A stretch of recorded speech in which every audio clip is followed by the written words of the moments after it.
Jacob Rees-Mogg, as you know, many of your colleagues are saying the Prime Minister cannot continue to be in charge and that for the good of the country, he must hand over to a caretaker, probably Dominic Raab, who's already ruled himself out of standing in the future. That's the right thing to do for the country, isn't it? There's no constitutional precedent for a caretaker Prime Minister in the UK. Theresa May carried on as a caretaker Prime Minister whilst the leadership election was taking place. So the Prime Minister remains the Prime Minister until there is a new Prime Minister, as our Constitutional Convention. But there's no need for a precedent, is there? I mean, there's no precedent for Boris Johnson, to be honest. Well, so, I mean, there's no reason why you couldn't do this.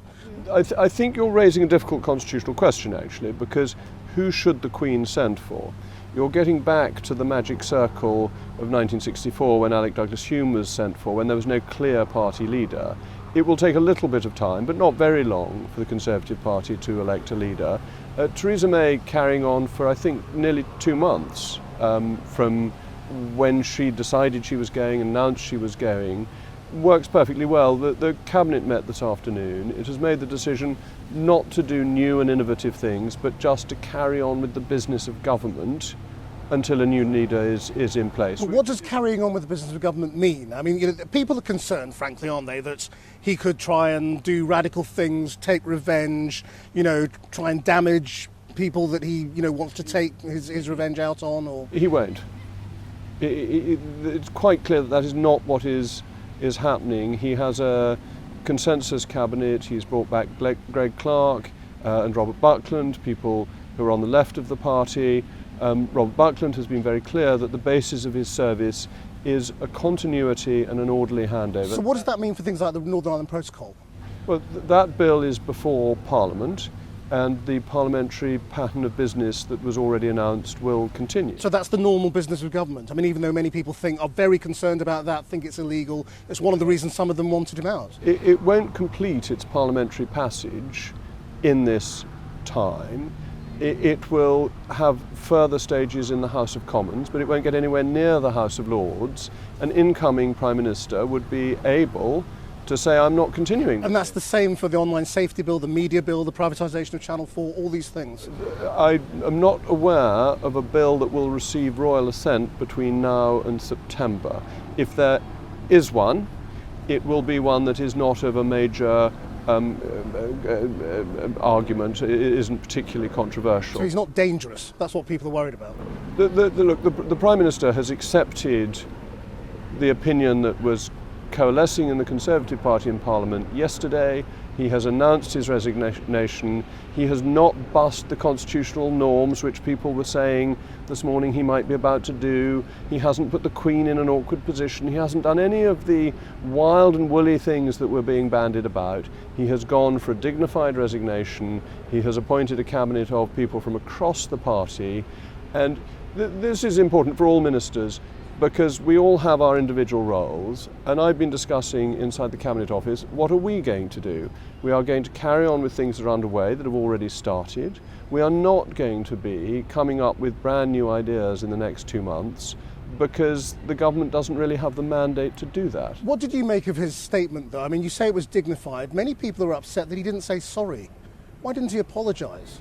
Well, he already had apologised. He'd done that earlier in the week. I think it was the right time for him to recognise that he was coming to the end of his period, that he had done very important things, that he'd won a mandate from the British people, to thank those who had served him and had served the country, and to make the point that nobody is irreplaceable, which is one of the great political truths. You don't think it was ungracious, in a way, to say, I did make mistakes, I'm sorry that you had to question my integrity? I think that at the point at which you're leaving, you're saying you're going, you are entitled to say it in the way you think is right. He apologised earlier in the week for mistakes. I don't think people expected a further apology, that he has done his best. I think he has been an exceptionally good leader.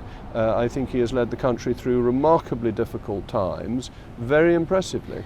I was watching you during it. I mean, you looked a little emotional. I just wondered what you were thinking. I'm never very emotional, actually. I was sorry to see him go. Right. And I've supported. As simple as that. As simple as that. I mean, I'm a great supporter of the Prime Minister's. I think he is an enormously capable man.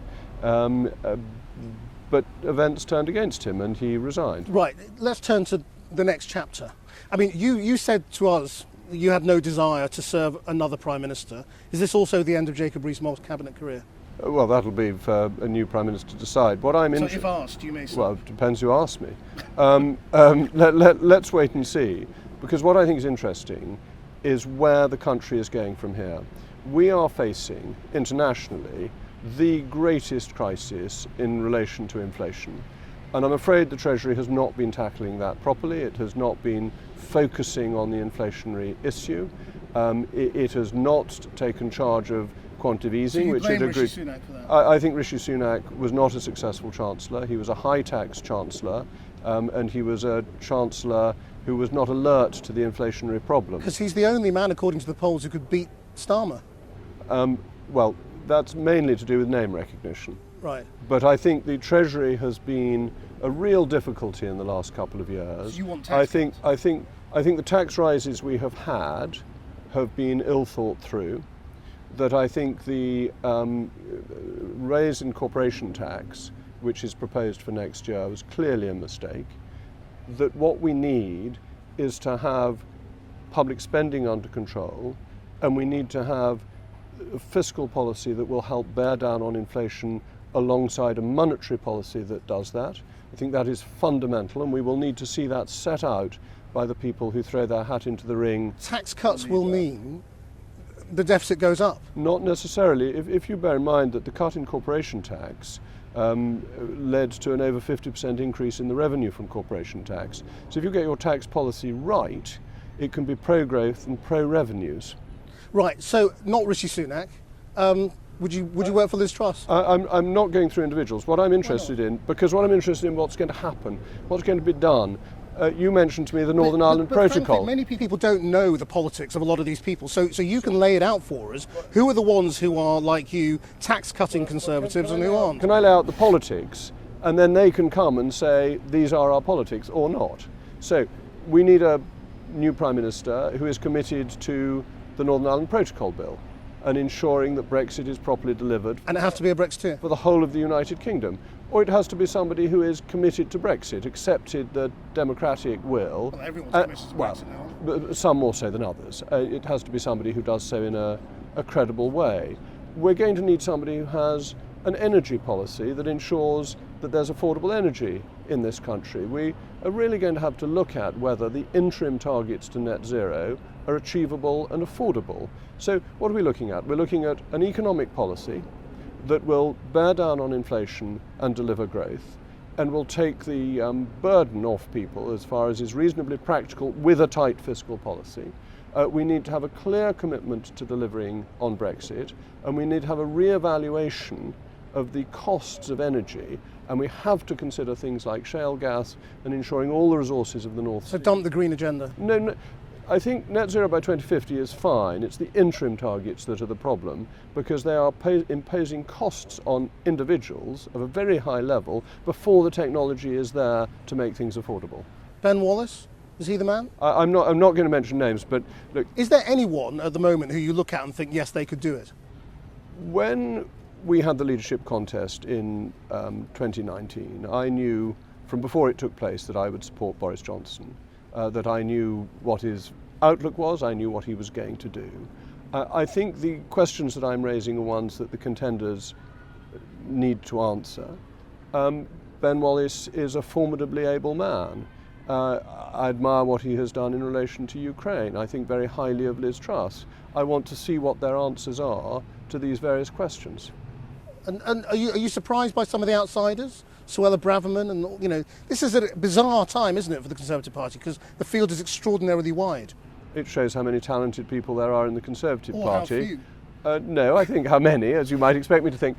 But I would advise people to consider very carefully whether their candidature will receive a respectable number of votes before throwing their hat into the ring. Do you want to see this done quickly? Do you want to see this resolved by the end of next week? I want it to go to the members of the party. I think that the job of the 1922 committee is to provide a choice of candidates to party members, not to decide it itself.